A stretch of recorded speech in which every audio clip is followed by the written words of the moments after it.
Hello everyone, my name is Bahaula. Welcome back to my channel.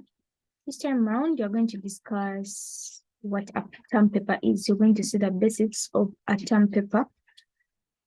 Our term paper, this is the title. It has to be related to everything that is inside. It has to be showing an image of what we're going to discuss. And then this time around, you're going to be discussing the art of neuroscience in artificial intelligence perspective. So we have our abstract. This is going to summarize every subtopic we have. So this is going to show you the different subtopics and then summarizing them to show you what you're going to be using in the module. So we have our introduction, which also gives us a brief review on what we are going to discuss, on what you're going to have in the.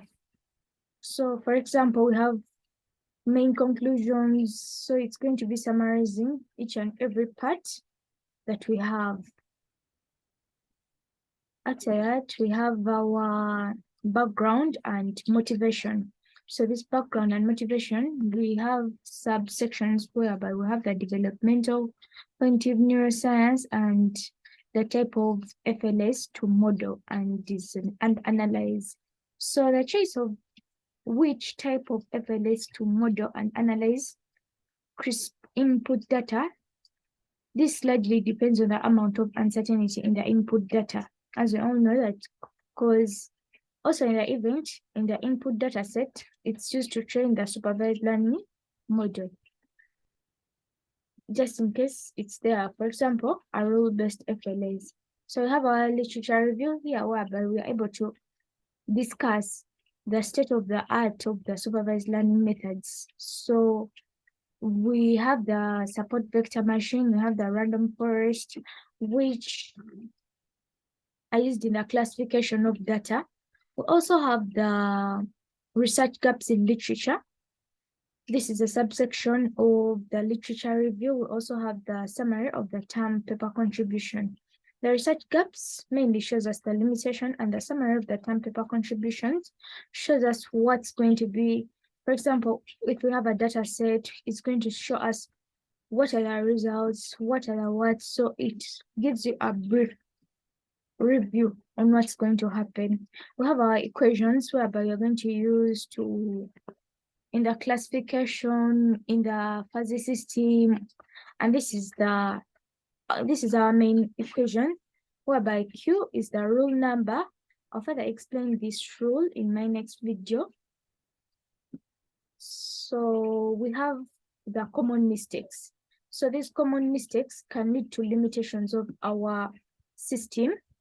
So we have the research having challenges, infants not willing to cooperate, parents are not also willing to cooperate, even though what about the limitations whereby even though parents are to allow, the imaging techniques are limited, making it very hard. Have a second part, which is the other part, which is the methodology. Here we are able to know the paramount importance since it is in the relation of data and the corresponding stimuli. So here our system is able to detect the rules obtained from the proposed system and also in line with the established literature. So this is mainly how we are going to use our system in the day-to-day life. And then we have the dataset description. I'll provide a link of my dataset I used. I used an external dataset, different from because the paper I reviewed, it didn't have a dataset, so I used an external dataset. And then the data description, it's all about finding the results, the reference, the 5 different folders, each with 100 files. So each recording of a brain activity, mainly this data set is all about recording the brain activity, as I'll further explain this. And here we are required to prepare data in the we're required to prepare data and remove all the duplicates. And since my data didn't have any, my data didn't have any duplicates, so when I use this, I'll also share a link to my notebook and then see how I came out with such.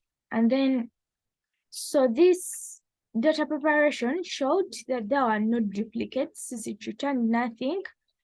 And we were able to see that there is no duplicate already, that data set was clean.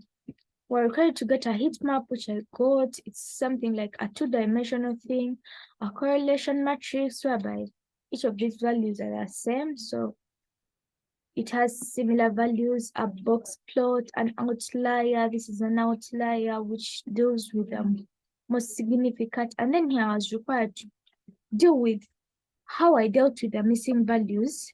So how I dealt with the missing values, I just made sure that I removed all the duplicates and replaced with a true in case of a missing value. So, and since no value was returned, I was able to know that there are no duplicates. And then for the AI model selection accountability, this is all about having solid evidence of the governance at organization level. So here is how, so accountability, we can have the AI cycle whereby this AI cycle have the design, development, deployment, and monitoring. The other part is the training, testing, and validation, whereby our records made the training data, testing data, and validation data, and we were able to group it. Since we had 50-50 records, so we were able to know that we classified our data. This was the result, this was the results.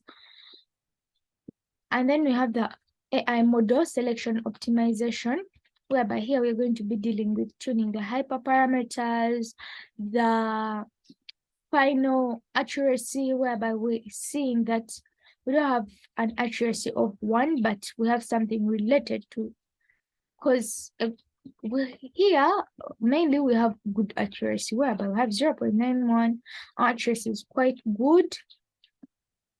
We also have the AI accountability. So this is the trend graph showing the different variables we have. We have the results and the decisions, whereby we are knowing that we have 4 dimensions of AI. So when we are to deal with our decisions, we are able to know what's going to be the final implementation of our system. We have the conclusion and the feature work, whereby here we're giving our remarks. For example, young infants or people with special needs, this fMRI deals with only brain activity, not any other disorder. And our data set and description Python. So here I used Google Colab, whereby I was able to come up with all these diagrams. I had a notebook, and this is a link. This is a link to my data set. This is a link to my notebook. This is the acknowledgement, whereby we able to appreciate mainly the series of the brain electrical activity, most especially the dataset owner. And this is our, so when you want to relate to any of the work I've had, these are the main references. Thank you for listening. Don't forget to share, like, and subscribe. Have a good day.